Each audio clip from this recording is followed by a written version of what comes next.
Dustbin Dave over. In fact, I was going to say over Saturday breakfast. I think I had him on Saturday night a couple of times when I was shoved to a Saturday night in the COVID period. Dustbin Dave's ace, and he's also obsessed with housecoats as well. But today, Dustbin Dave is on about stationery. Let me introduce him. Dave, good morning. Morning, everyone. Morning, West Midlands. Hope everyone's all right this morning. What am I to call you today?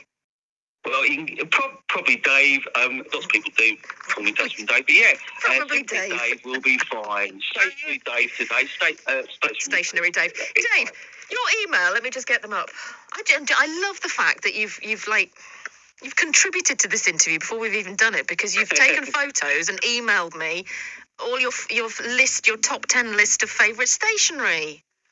Yeah, I thought I'd give you a little heads up to see whether you wanted to talk about that. Obviously, last time we chatted about dressing gowns, which was quite good. But yeah, stationery, it's been an interest of mine for a long time, and I think it seems a very popular subject. I think a lot of listeners will relate to that. They'll be getting their pens out and everything now, and saying how much they love their special pens and everything like that.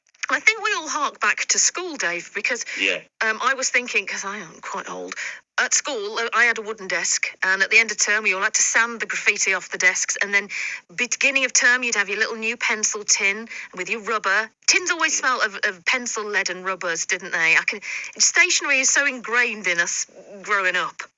It is, definitely. And I think nowadays there's such a vast collection of stationery. I think for me it probably started in my teenage years as well, at school, and also writing endless letters to a pen pal of mine who I'm still in touch with now. So hello, Carolyn Louise, I know you're listening today. But yeah, basically, you can start off with the pens. I love the multi-pens. You know, when you go into a gift shop and you buy a little present and it's got the name of where you've been, say like, for instance, Colchester Castle. You can get Colchester Castle multi-pen with the different colours. You've got the red, the green, the black, the blue. So I love using those, but I also like to have a spare one.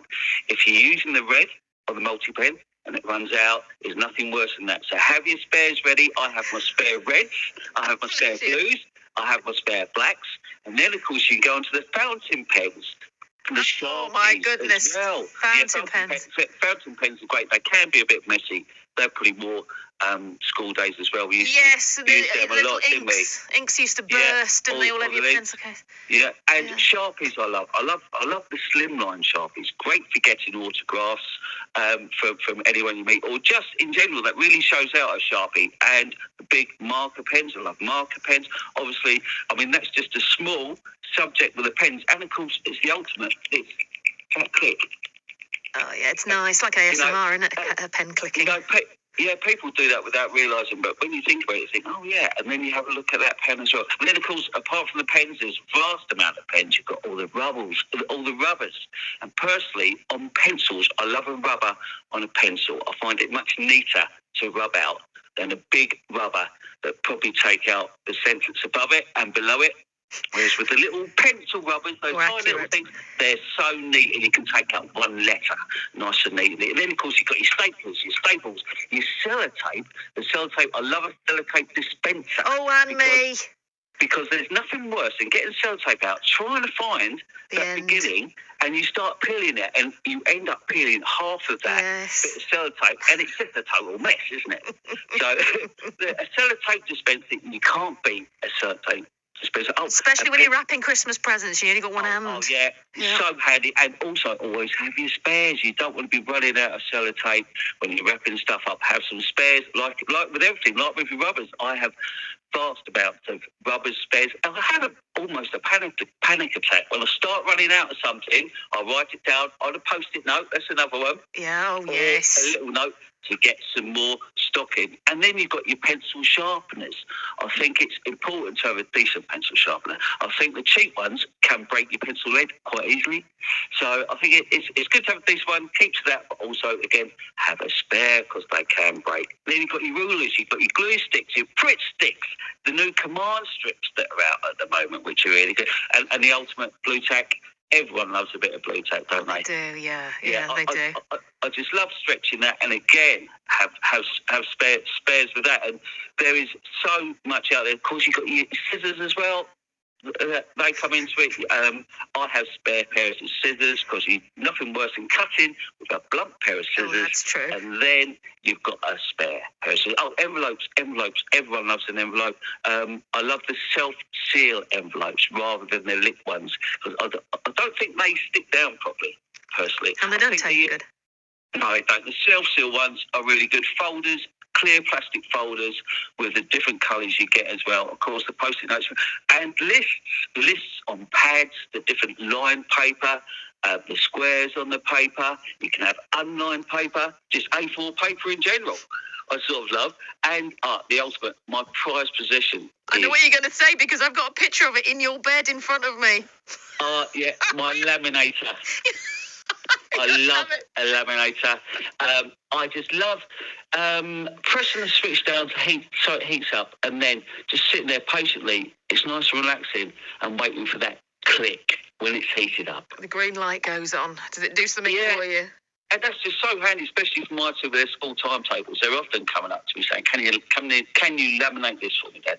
So, I'm straight up. So I'm upstairs in a second, getting the laminator out, setting it up. It's like magic, isn't it? Like witchcraft, yeah. It is. You put it nice and neatly into the A4 envelope, that laminating pouch, and you slowly put it in, and it comes created out. Something. Just absolutely amazing. So, that's just a small example of the stationery I've personally got, and obviously I have spares from all of those. And it seems to have rung a subject with a lot of people. I have been speaking to a few people about stationery, and they've all said, I love stationery too. I love going down and seeing the stationery in the shops, or I've got a favourite pen that I don't let anyone use. So have you got much stationery in the studio?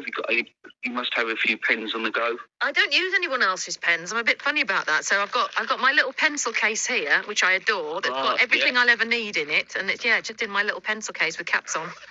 Oh, excellent. Oh, that's the pencil cases, of course, as well. You have your own little personal pencil case, don't you? And it's got all sorts of bits in. It's got some spare money for emergencies. It's got a pair of scissors.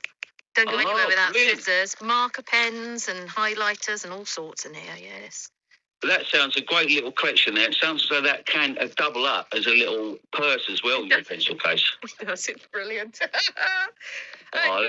We've done bins, we've done house coats, we've done stationery. Is there any other reason to have you on in the future? Yeah, well, I can pretty much talk about any sentence, I think. And, literally, often I have a little game with my two. I say, right, kids, let's do random subjects. We just look around the room, we pick a subject, and we talk about it in an amusing way. Dave, let's make a competition out of you. Can we do that on the radio at some point? We'll get listeners to spin the wheel and then set you off. Yeah, exactly. Anything, literally anything, name it, I'm talking about it. But obviously, I do have a lot of interest apart from bins, so it's endless. But I look forward to seeing your programme on the with David Dickinson. Yeah, Dickinson's Real Deal when that airs. I'll be there. I wonder if he will be looking out for stationery or whatever. Who knows? He'll be picking up any decent bits of stationery there.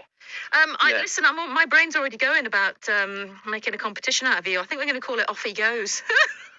Yeah, that would be quite funny actually. Spinning the wheel, random subjects, off you go. There you go. All right. We'll be in touch. Yeah, and then you can get listeners to phone in about the results and everything or whatever. All right, that'll be wonderful. Hours of fun with you, Dustbin hours.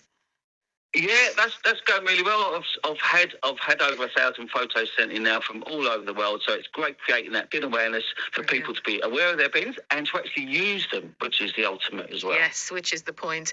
Dustbin Dave, thank you ever so much for 10 minutes of your time. We love you very much. Well, thanks for having me on. I'm going to go down the shop and stock up on some red biros. I'm a bit short on those. Okay, better get some spares in. Go on, be up with you. Have a lovely weekend. Thanks, Andrew. Bye. See you, Dave.